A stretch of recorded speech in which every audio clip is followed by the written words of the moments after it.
Kedatangan pertama bangsa Portugis ke Kepulauan Timur terjadi pada tahun 1510 ketika Alfonso de Albuquerque melakukan kunjungan awal ke Sumatera. Pada tahun 1511, Albuquerque berhasil menaklukkan kota Malaka. Setelah penaklukan, ia mengirimkan pemberitahuan ke berbagai negeri dan pulau yang sebelumnya berdagang dengan Malaka, dengan tujuan mengajak mereka melanjutkan aktivitas perdagangan di bawah perlindungan dan dukungan Portugis. Untuk wilayah Jawa dan Kepulauan Maluku, Albuquerque mengutus Antonio de Abreu.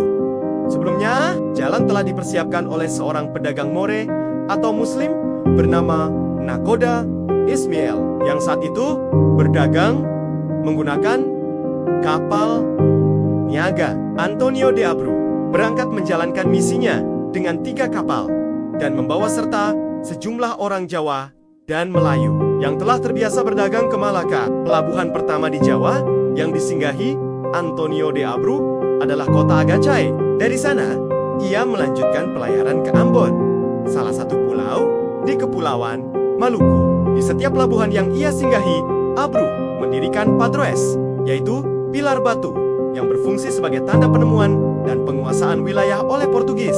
Salah satu kapal dalam armadanya karam akibat badai. Namun, seluruh awaknya berhasil diselamatkan dan kemudian dibawa oleh Abreu ke sebuah pelabuhan di Banda yang pada masa itu menjadi pusat perdagangan rempah-rempah. Pelabuhan tersebut merupakan tempat tujuan kapal-kapal dari Jawa untuk memperoleh cengkeh, pala, dan bunga pala yang dibawa ke sana oleh penduduk Maluku. Dalam perjalanan pulang dari Maluku dengan membawa muatan pala, kapal Nakoda Ismail mengalami kecelakaan dan karam di pantai Jawa, dekat Tuban. Setelah muatan kapalnya berhasil diselamatkan, Gubernur Malaka mengutus Jom Lopez Alfrin pada tahun 1513 dengan 4 kapal untuk mengambil kembali barang dagangan tersebut. Alfrin diterima dengan baik di semua pelabuhan Jawa yang disinggahinya, terutama di Sidayuk, wilayah kekuasaan Pateh Unruk, seorang penguasa yang sebelumnya pernah dikalahkan Portugis di Malaka oleh Fernand Perez. Karena Selat Singapura sering diganggu oleh armada laut mantan Raja Malaka yang telah terusir sejak tahun ke-1511, kapal-kapal Portugis yang berlayar dari Malaka menuju Kepulauan Rempah biasanya memilih Selat Sunda sebagai jalur utama. Dalam perjalanan tersebut, mereka umumnya singgah di berbagai pelabuhan di sepanjang pantai utara Jawa. Sekitar tahun 1520 hingga 1521, Antonio de Brito memimpin 6 kapal dalam pelayaran menuju Maluku. Ia pertama kali singgah di Tuban, kemudian melanjutkan perjalanan ke Agacay, tempat ia menetap selama 17 hari. Selama berada di sana, ia mengirimkan sebuah perahu ke Pulau Madura untuk melakukan penjelajahan.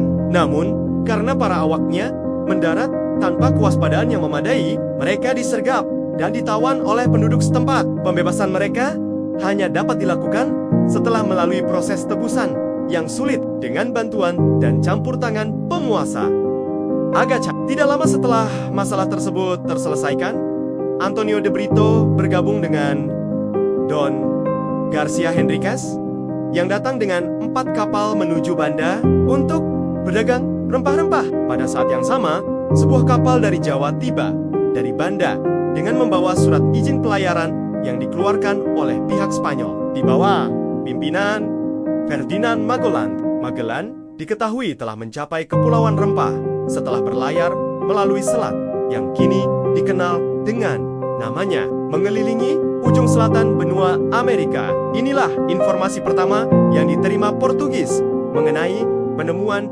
jalur pelayaran tersebut. Berita ini sangat mengecewakan pihak Portugis karena Magellan adalah orang Portugis yang meninggalkan negerinya dalam keadaan kecewa dan kemudian mengabdi kepada Spanyol. Menurut catatan Joe Odibarus, Pulau Jawa digambarkan sebagai satu kesatuan wilayah yang memanjang dari timur ke barat, terletak sekitar 7 hingga 8 derajat lintang selatan. Meskipun oleh penulis Eropa sering dianggap sebagai 2 pulau, penduduk setempat memandangnya sebagai satu daratan utuh.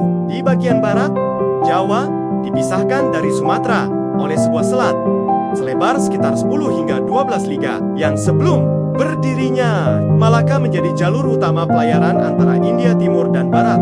Sepanjang pulau ini membentang rangkaian pegunungan tinggi yang terletak sekitar 25 liga dari pantai utara.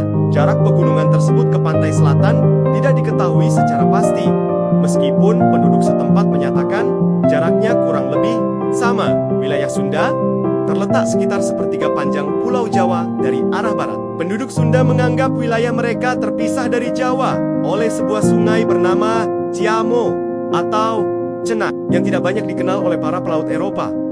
Pulau Jawa terbagi ke dalam banyak kerajaan di sepanjang pantai utara, antara lain Panarukan, Obareaga, Saipania, Oberedamu, Shidayu, Tuban, Cajoam, Japara, Damo, Margam, dan Mataram. Di daerah pegunungan pedalaman tinggal Kelempok, pemimpin yang disebut Gunos, yang digambarkan sebagai masyarakat liar dan pemakan manusia. Menurut tradisi setempat, penduduk pertama Jawa berasal dari Siam sekitar tahun 800 Masehi, yang kemudian menetap dan mendirikan kota Pasaraan. Orang Jawa digambarkan sebagai bangsa yang bangga, berani, tetapi juga licik dan pendendam. Mereka sangat menjunjung kehormatan dan dapat melakukan amuk atas pelanggaran kecil, terutama jika dahi mereka disentuh. Mereka dikenal sebagai pelaut ulung yang berlayar ke seluruh kepulauan timur, bahkan mengklaim pernah berlayar hingga Pulau Madagaskar. Wilayah Sunda memiliki beberapa pelabuhan penting seperti Ciamo, Cacatara, Tangaram, Jeginda, Pandang, dan Bintam yang menjadi pusat perdagangan dengan Jawa, Malaka, dan Sumatera. Ibu kota kerajaan Sunda bernama Daro, yang pada masa kunjungan Portugis memiliki puluhan ribu penduduk dan kekuatan militer yang besar. Wilayah ini kaya akan hasil bumi, termasuk emas berkadar rendah dan lada dalam jumlah sangat besar yang mencapai puluhan ribu kuintal setiap tahun. Pada masa itu, Portugis sedang berperang dengan Raja Bantam. Dalam konteks inilah armada Belanda yang dipimpin oleh Hotman pada tahun 1595 tiba dan menawarkan bantuan kepada Raja Bantam sebagai awal dari keterlibatan Belanda di kawasan tersebut.